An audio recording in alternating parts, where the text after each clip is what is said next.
ചെറിയ പ്രായത്തിൽ തന്നെ വലിയ നടിമാരായി മാറിയ താരങ്ങൾ. ഒന്നാമത്തേത് അനശ്വര രാജനാണ്.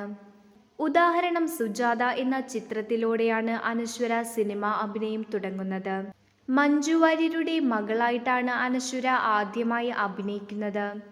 അതിനുശേഷം തണ്ണീർമത്തൻ ദിനങ്ങൾ എന്ന സിനിമയിലൂടെ അനശ്വര ശ്രദ്ധ നേടി. എന്നാൽ സൂപ്പർ ശരണ്യ എന്ന ചിത്രത്തിലൂടെ നായികാ പരിവേഷം കിട്ടിയ അനശ്വര നായികാ നിരയിലേക്ക് മാറുകയായിരുന്നു.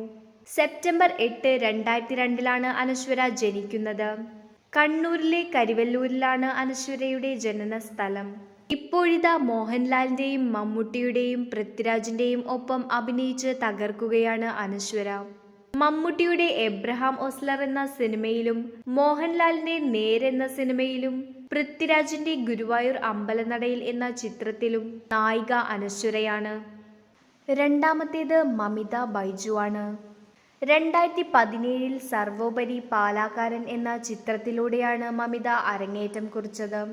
എന്നാൽ സൂപ്പർ ശരണ്യ എന്ന ചിത്രത്തിലെ സോനയുടെ കഥാപാത്രമാണ് ഏറെ ശ്രദ്ധിക്കപ്പെട്ടത്. സഹനായികയായിട്ടായിരുന്നു സൂപ്പർ ശരണ്യയിൽ മമിത അഭിനയിച്ചത്. മമിതയുടെ ആദ്യ നായികാ ചിത്രം പ്രേമലു ആണ്. പ്രേമലു എന്ന ചിത്രത്തിലെ റീനു എന്ന കഥാപാത്രം കിട്ടിയതോടെ മമിത ബൈജു ദേശീയ ക്രഷായി മാറി.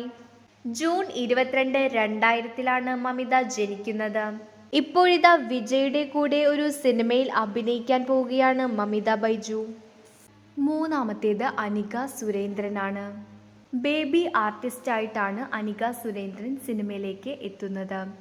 കഥ തുടരുന്നു എന്ന ചിത്രത്തിലെ മമതയുടെ മകളായിട്ടാണ് അനിക ആദ്യമായി സിനിമയിൽ അഭിനയിക്കുന്നത്. പിന്നീട് തമിഴിലെ സൂപ്പർ താരമായ അജിത്തിന്റെ മകളായും അഭിനയിച്ചു. മലയാളത്തിന് പുറമെ തമിഴിലും തെലുങ്കിലും അനിക ഈ പ്രായം കൊണ്ട് അഭിനയിച്ചു. 2004 നവംബർ 27 അനിക ജനിച്ചത്. വെറും 19 വയസ്സ് മാത്രമാണ് അനികയുടെ പ്രായം. മഞ്ചേരിയിലാണ് അനിക ജനിച്ചത്. നാലാമത്തേത് സാനിയ ഇയ്യപ്പനാണ്. ക്യൂൻ എന്ന ചിത്രത്തിലൂടെ നായികയായിട്ടാണ് സാനിയ കടന്നുവരുന്നത്. എന്നാൽ സാനിയ അതിനു മുമ്പേ D2, D4 ഡാൻസ് റിയാലിറ്റി ഷോയിലെ മത്സരാർത്ഥിയായിരുന്നു. ബേബി ആർട്ടിസ്റ്റായി സിനിമയിലേക്ക് വന്ന താരമാണ് സാനിയ. ലൂസിഫർ എന്ന സിനിമയിലെ സാനിയയുടെ പ്രകടനത്തോടുകൂടിയാണ് താരം ശ്രദ്ധിക്കപ്പെട്ടത്. സൗത്ത് ഫിലിം ഫെയർ അവാർഡും 2 സീമ അവാർഡും സാനിയയ്ക്ക് ലഭിച്ചിട്ടുണ്ട്. 2002 ഏപ്രിൽ 20 സാനിയ ജനിച്ചത്. കൊച്ചിയിലാണ് സാനിയയുടെ ജനനസ്ഥലം.